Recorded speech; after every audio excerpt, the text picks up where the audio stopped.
Hello, hello. Welcome to another Patreon exclusive unboxing that we have for you today.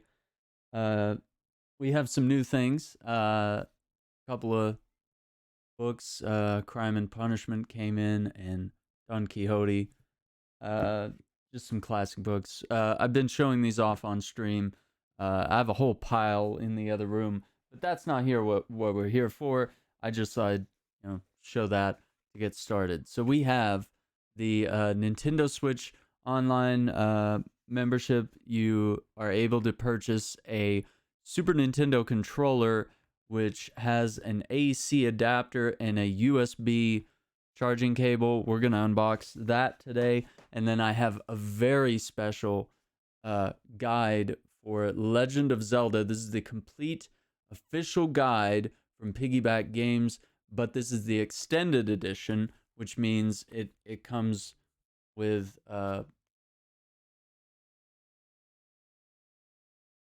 DLC guidance for the DLC as well as the entire main game of Breath of the Wild. This is hardcover, and I might actually turn off the background for a second, and we'll cut just so you can see the beauty of this thing. I'll cut out the filter for a moment. Cool. All right. Check this out. Yeah, so you can see it. Not any weird, right? Pretty cool. So yeah, I'll keep that off for a minute so I can, show you some different things here. Turn off some of our flashy features. Green screen. But yeah, I'm just gonna open it up and we'll just kind of give you an idea about this guide. This was $35, which is a bit much for a guide. And I ordered it with a lot of other stuff because I didn't want Amazon to ship it in one of those little like packages, envelope things. Because I got a book in that once, and the corners were crinkled. The book was like it had been crumpled up and folded in half, and I was like, dude, I'm paying new price. You're not gonna give me something like it's beat up and found in the dumpster or something. Okay, so it's got a whole chapter with a 36-page atlas of Hyrule showing the exact location of all Korok seeds and treasure chests. Walkthroughs with annotated maps and screenshots show the optimal way. Full expansion pass coverage for the Master Trials Champions Ballad. 34 pages of that. 100% authoritative, all side quests, all shrines of trials, all information about collectible items fully mapped out. Includes all optional challenges, mini games, unlockables, Easter eggs, and more. Reference and analysis chapter contains a farming manual showing how to acquire all items of prime interest efficiently, the best weapon and armor upgrades, the most effective recipes, the most lucrative gemstone mining spots, amiibo merchants, and much more. Comprehensive references, exhaustive appraisals of all items and monsters, including key parameters that are hidden in the game. So that's good stuff.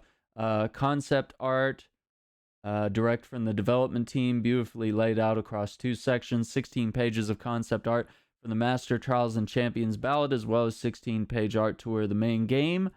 Combat strategies, practical, reproducible tactics to crush all enemies and bosses. So, two-sided, fully annotated map poster covering the immense game area, the ultimate navigational aid. Okay, so that's a pretty good description, and it's this beautiful gold color, and as you can see, there's all sorts of patterns here. But this is big. This is a good inch or so thick, and the art, it's there. It's beautiful.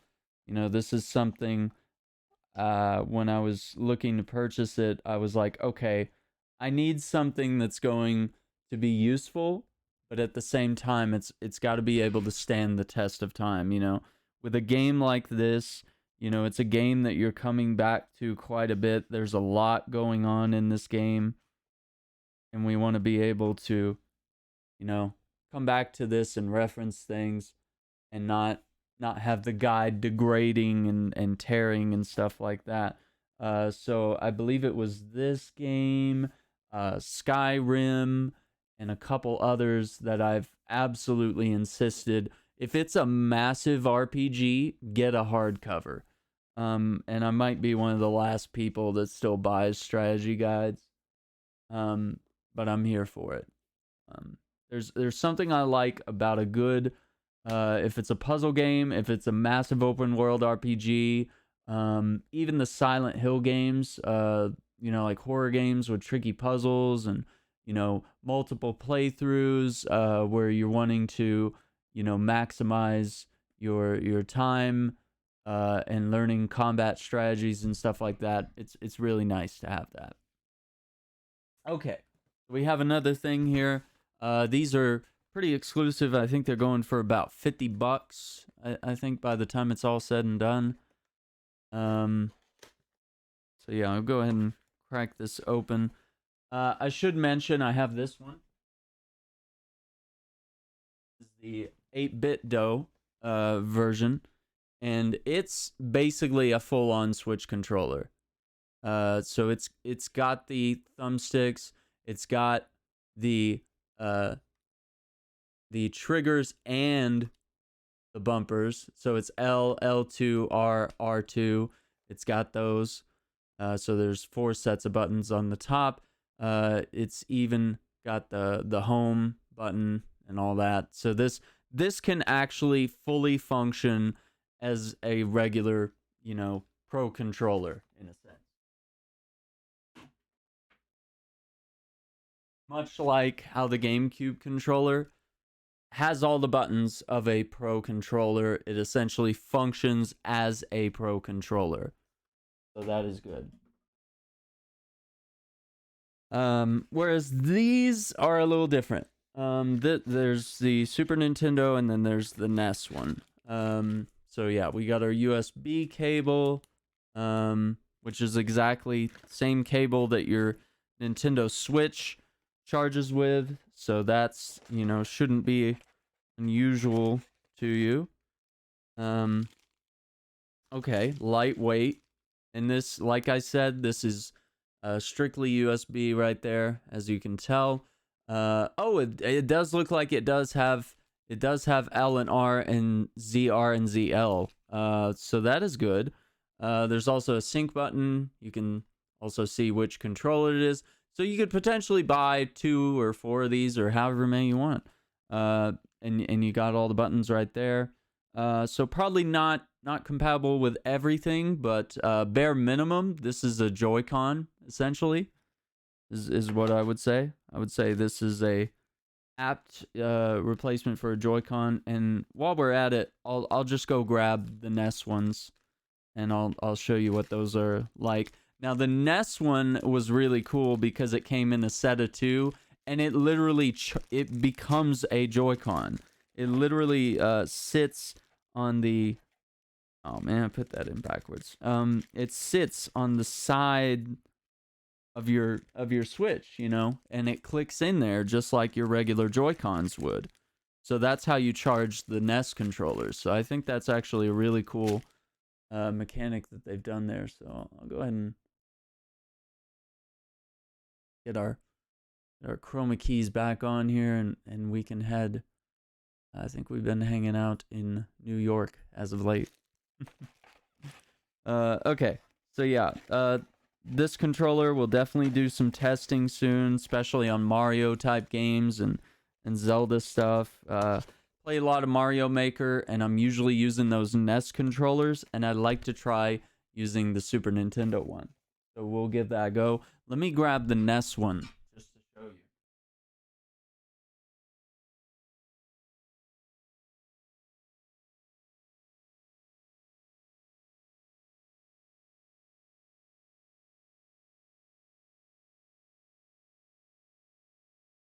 Okay, So this looks like our pre-standard NES controller, but here, this is where it clicks in like a Joy-Con. It's got the release button for the Joy-Con, and it's got the L and R up there, and then you've got A, B, start, select, and the D-pad.